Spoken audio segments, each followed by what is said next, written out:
Immanuel का चिन्ह। प्रभु ने फिर आहाज से ये कहा, चाहे अधोलोक की गहराई से हो, चाहे आकाश की ऊंचाई से, अपने प्रभु ईश्वर से अपने लिए एक चिन्ह मांगो। आहाज ने उत्तर दिया, जी नहीं, मैं प्रभु की परीक्षा नहीं लूंगा। इस पर उसने कहा, दाऊद के वंश, मेरी बात सुनो। क्या मनुष्यों को तंग करना तुम्हारे लिए पर्याप्त नहीं है, जो तुम ईश्वर के धैर्य की भी परीक्षा लेना चाहते हो? प्रभु स्वयं तुम्हें एक चिन्ह देगा, और वो ये है, एक कुंवारी गर्भवती है, वो एक पुत्र को प्रसव करेंगी, और वो उसका नाम इम्मानुएल रखेगी। जब उसे बुराई को द्वारा प्रेरित चुना गया और उसके सुसमाचार के प्रचार के लिए नियुक्त किया गया है। जैसा कि धर्मग्रंथ में लिखा है, ईश्वर ने बहुत पहले अपने नबियों द्वारा इस सुसमाचार की प्रतिज्ञा की थी। यह सुसमाचार ईश्वर के पुत्र हमारे प्रभु ईसा मसीह के विषय में है।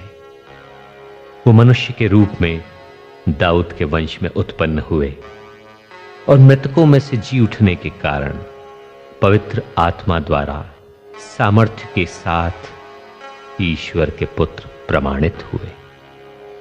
उनसे मुझे प्रेरित बनने का वरदान मिला है, जिससे मैं उनके नाम पर गैर यहूदियों में प्रचार करूं और वे लोग विश्वास की अधीनता स्वीकार करें।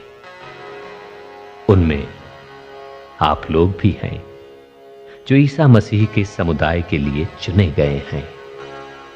मैं उन सबों के नाम ये पत्र लिख रहा हूं, जो रोम में ईश्वर के कृपा पात्र और उसकी प्रजा के सदस्य हैं। हमारा पिता ईश्वर और प्रभु ईसा मसीह आप लोगों को अनुग्रह तथा शांति प्रदान करें। ईसा मसीह का जन्म इस प्रकार हुआ। उनकी माता मरियम की मंगनी यूसुफ से हुई थी, परंतु ऐसा हुआ कि उनके एक साथ रहने से पहले ही मरियम पवित्र आत्मा से गर्भवती हो गई। उसका पति यूसुफ चुपके से उसका परित्याग करने की सोच रहा था, क्योंकि वो धर्मी था और मरियम को बदनाम नहीं करना चाहता था। वो इस पर विचार कर ही रहा था कि उसे स्वप्न में प्रभु का दूत ये कहते हुए दिखाई दिया,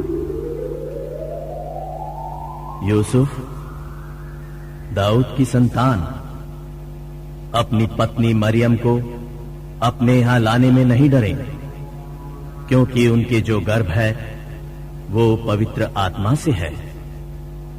वे पुत्र प्रसव करेंगी और आप उसका नाम ईसा रखेंगे, क्योंकि वो अपने लोगों को उनके पापों से मुक्त करेगा। ये सब इसलिए हुआ कि नबी के मुख से प्रभु ने जो कहा था वह पूरा हो जाए। देखो, एक कुमारी गर्भवती होगी और पुत्र प्रसव करेगी, और उसका नाम इम्मानुएल रखा जाएगा, जिसका अर्थ है ईश्वर हमारे साथ है। यूसुफ नींद से उठकर प्रभु के दूत की आज्ञा अनुसार अपनी पत्नी को अपने यहां ले आया।